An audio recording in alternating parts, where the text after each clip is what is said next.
du Mohamed Ndiaye. jërë ngeen jëf fukki recours ak benn l'observateur nee nañu moom la ministère de l'intérieur becc ci taabali cour suprême ubbil yéenekaay bi parti politique yi coalition de parti seen liste candidature yi ñu déposé woon am ca yooyu préfet yeeg sous-préfet yi dañu leen rejeté woon ñu demoon joytu ju ko ci cour d'appel yi am yu bari yu mu ci validé waat préfet yeeg sous-préfet yi ne duñu ko dégg l'observateur nee nañu coow loolee teere ji na ci cour suprême ministère bi leen jaboote di ministère de l'intérieur moo sant agent judiciaire de l'état bi mu yóbbu recours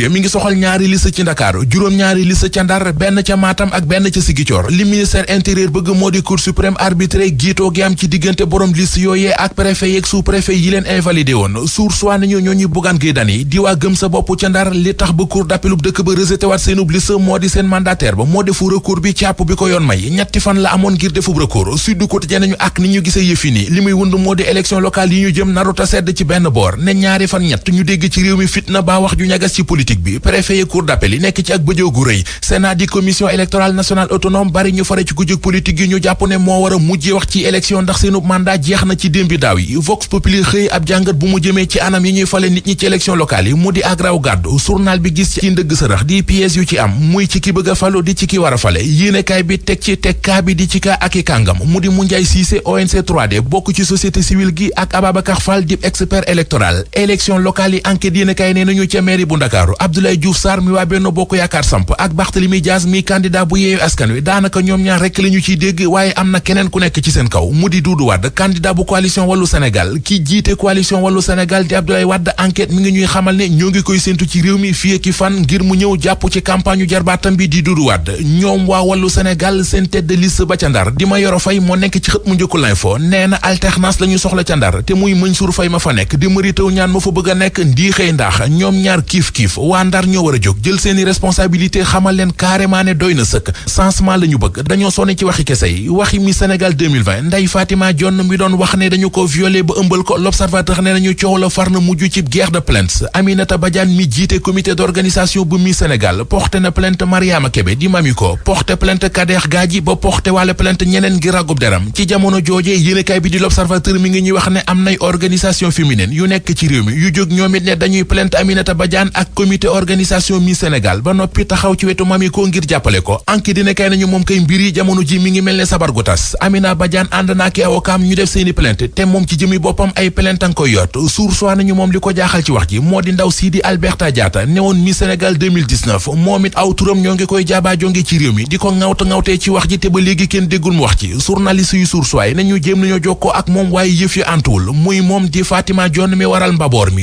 ñu booru ba ci journal Libération xooli xibaar bu yéeme ba fa nekk mu di mafia gu rëy gu am ci pièces détachées yu oto yi ay saay-saay ñooy sàcc oto jàmbur yi ci Ndakaar yóbbu ko Sindia dugal ko ci génn kër tas ko dépiécé ko jaay ko benn waay bu ñu naan Okongo Kelema Tony ñu gën koo xam ci Tony dib jaaykatu pièces détachées bu siiw lool ca défoncé moom la ñu ko daan jaay journal bi nañu ci ñi séq mafia bi jàpp nañu ci ñoom juróom-ñett ci diggante Ndakaaru Malicounda ak Sindia ca Yëmbal Nord Les Échos mi ngi ñu fay wax benn waay bu fa doon tëddee ay doomam yu jigéen ngir am pouvoir ci benn secte bu nekk Nigéria ci la dugg ñoo ko sant ngir mu violer ay doomi boppam yu jigéen ngir mën a am pouvoir lu ko may doom yi dañuy dee. Savon de Marseille Alphé,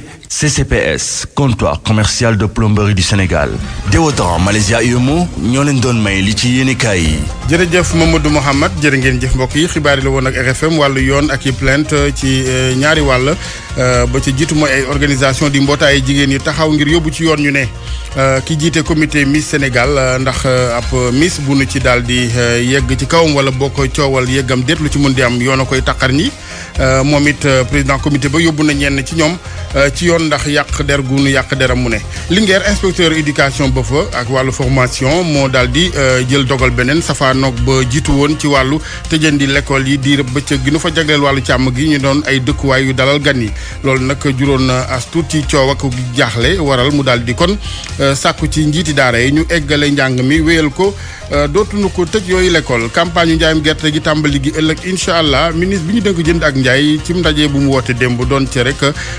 fexe ubbi yoon yi war a mun a raxas texte yi jëm ci wàllu njaayum gerte gi waaye di fàttali borom gerte yi ne fa nu ko war a jaayee du fenn fu may bërëb yi nga xamante ni moom la ñu daal di taamu ci wàllu yoonal gi di point de collecte yi waa gerte gi it ak seen i ñaxtoo ki tawat ku ci mel ni Ibrahima Badiane gis na ni dafa am ñu ubbi woon yeneen i yoon njaay ca ku maywul loolee mën na dugal mbappat ci mbir yi dinañ yeggale waxtaan wi ak moom sax Ibrahima Badiane ci kanam tuuti ci penco geeg RFM waaye it directeur commerce intérieur monsieur Serigne Diaw ak campagne gerte gi tàmbali ëllëg ay rendez-vous ci wàllu politique it waxtaanee nañ ko bokk na ca conférence de presse bu président Ousmane Sonko bu Pastef ci kanam tuuti 11h lay doon ak it waa Yewwi Askan Wi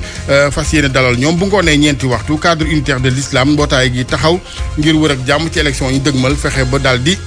gàttandu mbir yi benn fitna bañ a lalu ci yooyu élection gox jàpp ne daal ak siifeeg yegg ci kawam daa am ñeel Miss ba fi woon bu atum 2020 ñoom it ñenn ñoom am na ca ñu moom ci boppam présidente bu comité Miss Sénégal clamé ci kanam yoon mu mel ni kon xare plainte ya di clamé ci wàllu yoon dina tàmbali tey ci àllarba ji leneen ci xibaar ak RFM wàllu njàng meeg tolluwaay la ca Linguère kilifa njàng mi foofe muy inspecteur éducation formation ginnaaw ba mu jëlee dogal ci njëlbeen ngir ñu daal di tëj ab diir l'école ya def koy dëkkuwaay ci kaw bëccëg ñu jagleel càmm gi fàttali ne ci njiital président de la république lay doon foofee ci Daara Jolof mujj na daal di tegaat ci suuf dogal bi sàkku ci kilifay njàng mi chef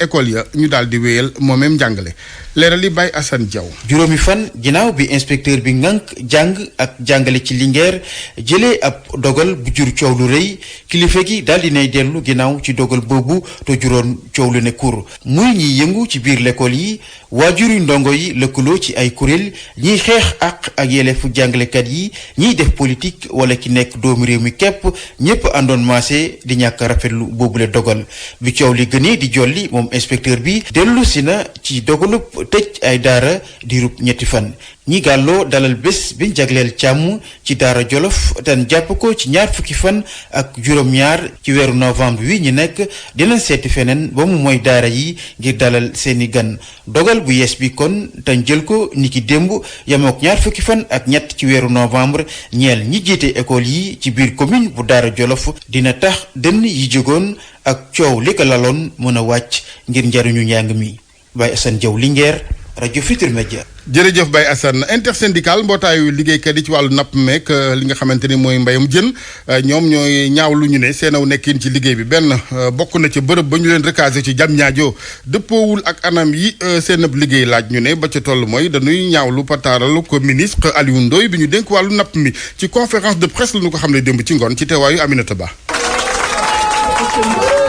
liggéeykat yi nekk ci secteuru napp gi di yuuxu seen naxaar ay fulaar yu xonk ñu daal di takk ci seen baat yi wala sax ci seen bopp bi nekk ab façon bu intersyndical bi ëmb liggéeykat yi nekk ci wàllup napp gi ak ci aquaculture daal di jël ngir daal di naxarlu anam bi nga xamante ni noonu la ñuy liggéeyee Chérif Sambou nekk coordonnateur bu cellule bu communication. kenn ku ne xam ne Diamniadio neexut a def njëlbéen nga dañ joxoon ay oto biis yi ñuy yóbbu ñu toog ba Covid ñëw jëndi biis ya su ñeneen naatangooy ba tey am na ñuy biis leen di ba ñun amuñu biis bu ñu yóbbu boo bëggee liggéey sax mu tël suñuy naatangooy nga xam ni ñoo nekk ci gox-goxaat yi bërëb ñuy liggéeyee benn jagu ci da ngay dem fu mel ni Kédougou wala nga mel dem fu mel inspecteur départemental ba amul sax warwaay bu mënee def liggéeyam. liggéeykat yi di ñaawlu itam tekk-tekkaaral bi nga xamante ni moom la ñu daal di nemmeeku ci seen jëwriñ bii di Aliou Ndoye bu ñu sukkandikoo ci ñoom bi mu toggee ba léegi musta sax jéem a waxtaan ak ñi yëngatu ci napp gi. sunu kilifa ca ministère dafa am nu mu doxalee noo xam ni gënalunu ba mu toogee ba tey dafa def lu yées ñu ko fi jiitu waxtaan nag ñëpp waxtaan ak syndicat yi ñu bind ko benn yoon fàttaliwaat ko tontuwuñu ñàkk weg weesu loolu. liggéeykat yi yëngatu ci napp gi di sàkku ñu daal di xoolaat seen payoor waaye itam ñu gën a tàggataat agent yi. mënuñ nekk ingénieur yi jàngandoo nombre at yi am kii fayeeku 70 000 ci indemnité particulière kële am 180 000 ci wàlli formation bi nañ ci dellu si sunuy rakk yi nga xam ni ñoo génn tey ami seen diplôme dañ ne nañ leen recruter en masse. intersyndical bi ëmb liggéeykat yi nekk ci napp gi ak aquaculture bu Sénégal déposé nañ ab préavis de grève ñoom nag ñuy laaj nguur gi mu daal di jël ay dogal yu mucc ayib ngir daal di dakkal jafe-jafe yi nga xamante ne ci lañ nekk. jërëjëf soxna Aminata ñu dem ba Foundiougne waxtaane wàllum ndox ak jotin wi bu sell ba fii waa Foundiougne ak li ko wër mënuñ ko am ndox ma mu wéy di ànd ak xorom loolee li ko waral bokk na ca société wala bokk usine ba fa SONES di taxawal ngir tàqalee xorom sooseeg ndox mi moo daal di commencé gul di dox waaye ki yore wàllu communication bu SONES xam la ne ni techniciens yi ña nga ca guddeeg bëccëg ngir lii di usine boobee tàmbali dox may waa Foundiougne ak la ko wër ndox mu sell ni ko OMS digle Habib Demba Fall ñu teewlu ko ak Aminata Goudiaby yi. soo xoolee si ñetti at yi ñu génn defoon nañ fa forage mu commencé di màbb ba nga xamante ni sax xorom si dafa jéggi dayo ñu daal di toftal si forage boobu beneen forage ñu tuddee ko forage de secours tuuti la ñu daw ci ay weer ndox mi nga xamante ni mooy génn si forage bi am xorom ba nga xamante ni kenn mënu koo jëfandikoo SONES ne nañu tabax usine bi nga xamante ni moom mooy togg ndox mi ñu naan usine de dessalement ca bërëb bi nga xamante ni fa la forage yi nekk muy Foundiougne te mu nekk lu méngoo ak OMS solution boobu doxal nañ ko ci loo xamante ni soriwul trop 1 milliard ku dem Foundiougne di nga gis ni bâtiment yi taxaw na di nga gis ni machine yaa ngi fa wante ci diggante xàcc bi ak dóor ba nga xamante ni ñi ngi tabax usine bi ak ba nga xamante ni war na dox ndox bi nga xamante ni mooy daw si suuf géej gi daf ko mën lu bëri ba nga xamante ni la nga waroon dindi ci xorom da nga dindi lu ko raw loolu nag bu amee machine yi nga xam ne ñoo koy segg tamit dañuy yokk seen doole gën ko saytuwaat ba nga xamante ni la nga waroon a segg te mu yokk nga mën ko segg te doo lor askan bi parce que boo ko deful noonu rek ndox mi ngay am du nekk ndox ma nga bëggoon xorom si day des saytu boobu ci la techniciens yi ci la ñuy liggéey loolu dong moo waral néganduki bi. Habib Demba Fall yore wàllu jokkoo ci SONES ci jokkoom ak Aminata Goudiaby ndox moomee nag ku ko waxam mbay mi gerte gi rawatina ak campagne ak njaay mi jëm ci gerte googee dina tàmbali ëllëg waral ndaje mi nga xamante ni ministre bi ñu dénk jënd ak njaay soxna Assome Aminata Diatta doon na ko amal démb ci ministère am ci Diamniadio doon ci waxtaane benn wàllug njaay meek anam yéen ko di xaare ci baykat yi maanaam ñuy dem di yóbbu gerte gi ci point de collecte yi bi ci topp raxas gi war ci texte yi ngir daal di ko gën a ñoŋal Abdou Diouf Diagne nga fa woon. ngir ñu mën a am campagne njaayum gerte moo xam ne du am benn jafe-jafe jëwriñ ji ñu dénk wàllu njënd ak njaay nag di ñaax askan wi ngir nag ñu daal di dem ci bërëb yi nga xam ne nag moom la ñu taamu ngir man di fa jaayee gerte gi. ñun ñëpp d'accord nañ ni léegi moom taaraar yi amatul ci seko yi maintenant ñun ñëpp d'accord nañ it ni dafa am solo ñu indiwaat ñu ciy rafetlu jéego yi ci Sénat def d'habitude balaa ñuy def campagne dañ doon vérifier point de collecte yi yépp xool instrument de mesure yi xool taaraar yi te ñu ngi doon ànd avec les rajusteurs agréés donc pour dire que bu ñu waxee ni ça fait plus de 10 ans que loolu amatul kon nag xam nañ ni problème ñëw na. ci campagne yi nga xam ne moom la ñu dëjmal Aminata Assome Diatta jàpp ne nag war nañoo xoolaat li nga xam ne mooy texte yi rawatina ci jamono ji nga xam ne ñu bëri ñu ngi jawal di ñëw ci secteur bi lee yoon it boo ko tegee il faut mu nekk loo xamante dafay appliqué wu ci ñëpp nangu nañ leen aussi que xëy na réalité yi changé na waaye comme yoon boobu moo fi nekk ba léegi il faut ñu jéem cee tënku rek ba keroog ñu changé réglementation bi adapté ko ci réalité yi ndax nag amoon na période yoo xamante ne xëy na xawoon na métti tamit ci béykat te béykat nag vraiment dañ ko war a protéger xam nañu place bi nga xamante ne béykat yi am nañ ko ci politique président de la république. commission bi nga xam ne moom la ñu dénk wàllu njaayam gerte mi dina amal am ndaje juróom-ñeenti fan ci weeru décembre bii RFM Rufisque Abdou Diouf Diagne. Abdou jërëjëf lii di campagne yu njaayam gerte gi nag moom jàpp leen ni.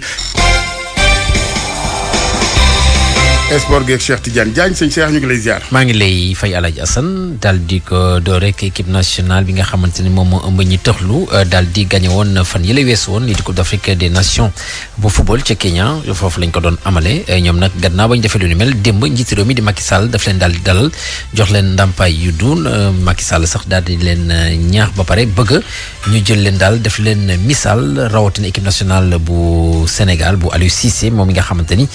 seen mbébét itam di fexe ba jël Coupe d'Afrique des Nations bi na ma amal ci atum 2022 ci weeru janvier foofu la ca Cameroun ñaanda sa Youssouf Bodian ñoom ñëpp sol ay yére yu weex ñeenti fukk ak ñeent lañu bokk ci équipe nationale ñi dul dégg te duñu wax ku nekk ci ñoom daal di jàll ci kanam président Macky Sall mu sargal la di mbégte sélectionneur bi di Abdou Aziz Dieng. waaw mbégte rek comme Sénégal bu nekk rek ñaan yàlla nga bay sa waar si sam réew ba tey jii ñu décorer la nisal bu njëkk bi ñu ci amoon mooy fexe wan Sénégalais yi kilifa yi nga xamante ni ñoo ŋànk sportu Sénégal ak même Afrique que ni xale yi nga xamante ni tey ñoom la ñu yóbbuwoon Kenya maanaam jar nañoo bàyyi xel parce que tey jii boo xoolee ci footballu Sénégal Afrique adduna bi yëpp doo ci gis benn équipe wala benn club wala benn équipe nationale buy joué nga gis donc vraiment benn malentendant. juróomi million ci franc CFA la ñu jox joueur bu nekk ak ñi bokk ci staff technique bi ak administratif nekk champion d'Afrique ci wàllum football nañu wàll Sadio Mané ak ay gaayam. Nos grands lions qui seront bientôt au Cameroun, j'espère que nous ramènerons la coupe. kooku di Youssouf Bodian ñu daal di wéy ba tey. président Daniel Gueye. waaw président moo daaneel ci njeexital loolu mooy. maanaam fausse fermeture la ko def. waaw Tassirou tam après nga wax ma këram. waaw kay Tassirou moom. ndax jot nañu. jarut a dem këram nañu ko xaar tey jii ci ngoon dina ñëw. incha allah ñu koy xaar moom Tassirou Diallo. jërëjëf. voilà kon bokk ñu daal di wéy ba tey di waxtaane wàllu football waaye bii la yoon ak lii di Ligue des champions ni ki tey jii ci ngoon la ñoo fas yéene yeggali ñaareelu wërgal bu avant dernière journée bi choc la nag tey ci ngoon 20h ngeen mën ko déglu itam en direct fii nii ci rajo Futurs Médias diggante Manchester City ak ñii di waa Paris Saint-Germain Liverpool bu Sadio Mané dana taseek ñii di waa Porto geneen équipe yi nga xam ñu koy xaarandi di choc aussi diggante Atlético Madrid ak ñii di waa Milan AC Chérif Tirabsol moom mi nga xam te moom moo bettoon Real Madrid ca match aller ba daal di ko fekk ca dëkkam sanc ko Bernabéu daal di ko daan tey yi ci ngoon ñoom itam dañuy daal di tase waaye démb ca ba ñuy door li nga xam te ne moo di yooyu le jongante ñii di waa Chelsea bu Edouard Mendy nekkoon ci camp yi ñoom dañoo daal di am ndam lu yaa seen digg ak ñii di waa Juventus de Turin ñeenti bal ci dara lañ leen daal di daan waaye teewul ñoom ñaar ñëpp dal nañu qualifié ci wàllu huitième de finale Malmö ak Zénith Saint-Pétersbourg ñoom ñaar dañu mujj def match nul 1 but partout ci groupe G bi Lille dafa mujj am ndam ci digganteem ak waa Autriche yi di waa Salzbourg benn bal ci dara loolu nag la ma leen juróom moo di ñoom ñoo féetee jamono gi si bopp raw gàddu ci groupe G bi FC Séville moom ak Wolfsburg 2-0 pour waa Espagne groupe F bi Manchester United moom dafa fekki Villarreal ci dëkkam daal di ko daan ñaari bal ci dara Cristiano Ronaldo ak Jadon Sancho ñoom ñoo jot dugal pour waa Man U Boulaye Dia di doomu Sénégal nekk ci Villarreal moom itam jot naa football ci googu la jogante ndax dugg na à la 85e minute de jeu ci groupe E bi démb Bayern Munich moom dafa daal di fekk Dynamo Kiev ci dëkkam daal di ko daan ñaari bal ci benn Lewandowski ak Kingsley Coman ñoom ñoo jot dugal but yi match nul 0 but partout diggante FC Barcelone ak ñi di waa Benfica Lisbonne kon bokk xanaa rek bamtuwaat ko wax ci jongante bi nga xam te ne tey ci ngoon incha allah danañ ko mën a déglu en direct ci rajo Futurs Médias diggante Manchester City ak ñi di waa Paris Saint-Germain bu loolu weesoo ñu daal dellu suñu réew waxtaane wàllu basketball ak tournoi de montée en première division ni ki démb nag lañ doon amal final bi ci jigéen ñi Guédiawaye Basket Academy moom dafa dal di am ndam ci diggante mag ñi di waa Flying Stars bu Patte d'Oie 52-43 yëpp nag ma nga amee woon ci stade Marius Ndiaye fàttali nag ñaari équipe yooyu nga xam ne ñoom ñoo finaloon daal dinañu qualifié itam wala bokk yéeg ci wàllu première division ñu ànd seek Asbarakan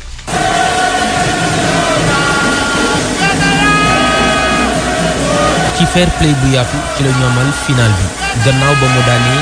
l'union sportive de l'école polytechnique de Thiès ci demi-finale yi GBA ñëw na wanewaat boppam Ilimane Diouf moom moo leen di tàggat. kontaan rek liggéey bu fay depuis 9 ans dirigeants yi gëm ñu respecté suñuy principe jàppale ñu teg ay moyens jàppale xale yi je pense que loolu rek mooy liggéey ak gëm sa bopp amul leneen liggéey rek respecté consignes yi am fulla am fayda gëm seen bopp yàlla may ñu. match bu jafe woon la ci ñaari équipe yi waaye naataangooy Xadi Mbay yi ñoom ñoo mujjee daan. waaw match bi contentement la si am ak di remercier sama fille parce que déglu nañu ay conseils bu baax waaw. lan moo nekkoon seen waaw suñu défense woon ak suñu mentalité waaw dañu ñëw première division pour jàng parce que nii dañu nekk si apprentissage. gannaaw ñàkk gi ñu ñàkk seen diggante ak GBA équipe bu Flying Star bi waajoon na final bi bu baax a baax Ibrahima Ndiaye mooy seen entraîneur. match bi métti na woon parce que xale yi ñoom préparé wu nañu woon wante sport moo demee noonu bés bu nekk dina am ku daan ak ku daanu tey nag ñun noo daanu te nangu nañ ko. c'est GBA. Guédiawaye Basket Academy ak Flying Star ci jigéen ñi dinañu yëg fekki góor ñi di équipe bu Port Autonome bu Ndakaaru ak l'Union sportive des Parcelles Assainies ñu war a yéeg tàmbali seen première division saison prochaine. ok kon bokk Alaaji Assane fii lañ koy daal di yemale xibaar tàggat yaram bi. jërëjëf Cheikh Tidiane ñu ànd ak Anna Khoucha xam naa bu doon basket xanaa lan lay doon pivot wala. non mën na nekk meneuse. meneuse parce que pivot da ngay. il faut nga jool ci kaw am yaram meneuse wala ailière. bul tudd gàttaay. waaw ma nga noonu. Anna Khoucha ci chronique culture bi. maa ngi leen di nuyu mbokk yi. Abiyo mooy turu album solo bu njëkk artiste bi di Jaman mu génnee ko ci fan yi lay weesu mu di production musicale boo xam ne am na ci fukki titre ak ñett boole ci ay influence waaye ay style musicaux yu bëri daanaka sax ay artistes yu bëri ñoom ñoo daal di collaborer ci bile production Ndate Diop ngir yeneen i leeral.